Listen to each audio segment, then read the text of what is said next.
బయట ఎన్ని రకాలుగా పత్రికల్లో కానీ రకరకాల బయట పుకార్లు కానీ అవన్నీ కూడా ఈరోజు కేవలం ఒక ప్రచారాలు తప్ప రేపు అందరూ కూడా కలుసుకొని సత్తెనపల్లి నియోజకవర్గంలో, ఎందుకంటే కుటుంబానంగా ఒక పార్టీ అనంగా చిన్న చిన్న మనస్పర్ధలు ఉంటాయి, చిన్న చిన్న విభేదాలు ఉంటాయి.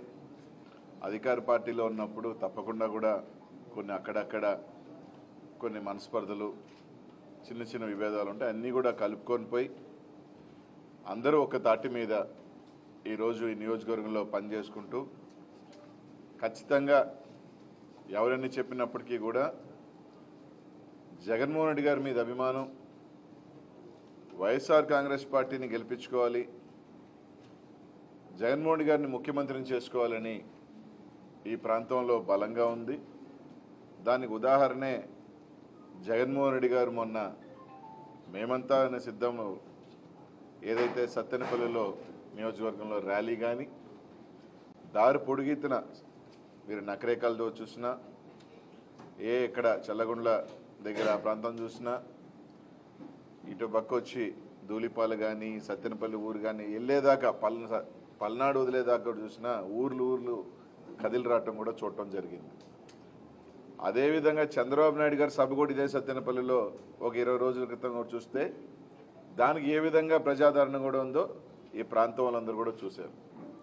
కాబట్టి ఇవన్నీ కూడా కలుపుకొని పోయి ఈరోజు అంబటి రాంబాబు గారు కానీ, ఇక్కడ పెద్దలు మాజీ శాసనసభ్యులు ఎర్ర వెంకటేశ్వర రెడ్డి గారు కానీ, డాక్టర్ గారు కానీ, గుబాన్ కానీ, భాస్కర్ రెడ్డి గారు, ఇంకా ఎంతమంది ఉన్న ప్రతి ఒక్క గ్రామంలో చిన్న చిన్నవన్నీ కూడా అన్నీ కూడా ఒక తాటి మీద రావడం కూడా జరిగింది. అందరూ కూడా ఈరోజు రాంబాబుని తప్పకుండా ఇక్కడ ఎమ్మెల్యేగా అలాగే ఎంపీగా తప్పకుండా మంచి మెజారిటీతో రాబోతూ ఉంది.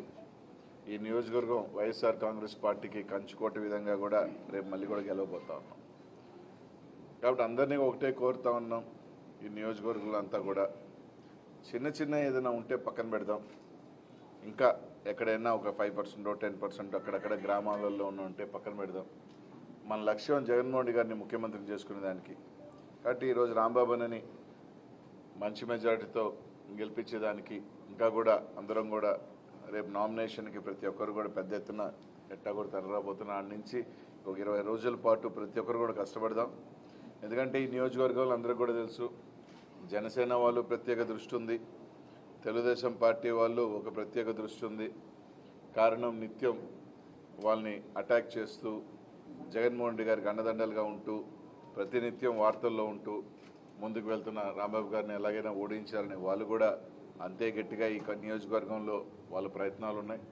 అయినప్పటికీ కూడా ఎవరెన్ని ప్రయత్నాలు చేసుకున్నప్పటికీ కూడా ఖచ్చితంగా కూడా ఈ ప్రాంతంలో మళ్ళీ వైఎస్ఆర్ కాంగ్రెస్ పార్టీ గెలవబోతుందని చెప్పి తెలియజేసుకుంటూ ఈరోజు దాదాపు అందరూ కూడా ఈరోజు ప్రెస్కి రావటం, అందరూ కూడా ఒకే వేదిక మీదకి రావటం ఒక శుభపరిణామంగా ఇంకా కూడా రేపు నామినేషన్ వేసే ముందే అంటే ఇంకా కూడా ప్రతి ఒక్కరు కూడా కష్టపడదాం.